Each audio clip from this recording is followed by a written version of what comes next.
Whipda, if I intentionally ruined my husband's ex-wife's career?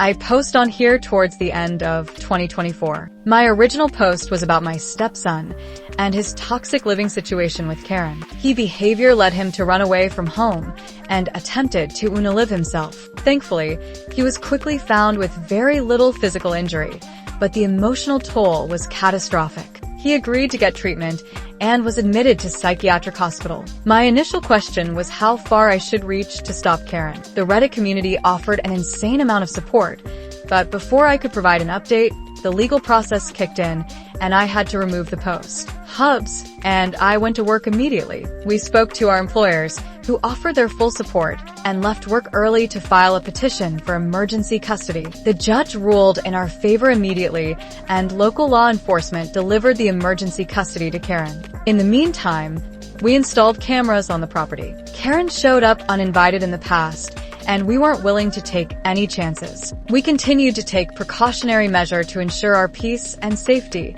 especially when Son was able to come. The phone calls, visits, and the days slowly passed by, but eventually Son was able to come home. The first few weeks were a blur as we set up appointments, picked up medication, made phone calls, and purchased new clothes for Son to ensure he had an adequate supply. During all of this, Karen was contested the custody arrangement. We kept things low-key and made sure things felt safe and stable for Son during the weeks leading up to the court date. During this time, Son flourished and his teachers noticed his grades improved and he stopped falling asleep in class. We set up routines that fostered consistency, which allowed him to sleep better and eat more nutritious foods. We ate meals together. The court date and waiting for a ruling was excruciating. It was a mixture of anxiety and fear.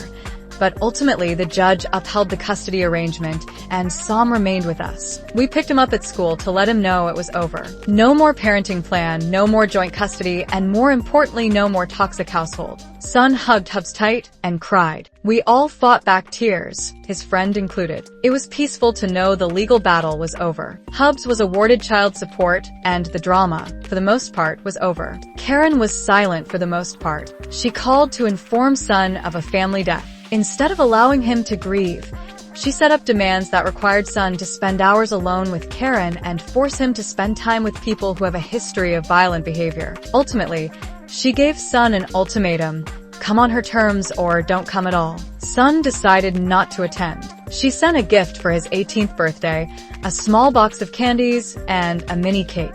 The box included a photo from them from the day he was born and a photo of the family pet. Son took the photo of the family pet and tossed the box in the trash. He was even more annoyed that Karen didn't remember he doesn't like cake. About a month after his birthday, he learned the family pet was ill and could pass on soon. We discussed options about how Son would like to handle the situation, and he wanted to think about it. A few hours later, Karen told him the family pet was gone. Son called Karen and unloaded, asking why she waited so long to tell him, and she implied the pet passed because it missed Son. That was their last interaction. Son continues to thrive. His grades continue to improve, he has a healthy social life, and he is settling into healthy routines. Son is sleeping better and eats consistent meals. He is starting to take an interest in his future and gaining weight at a healthy rate. Son is sharing more about Karen's household, and while it's healthy for him to share, it's infuriating to hear. Karen limited his food allowance at school,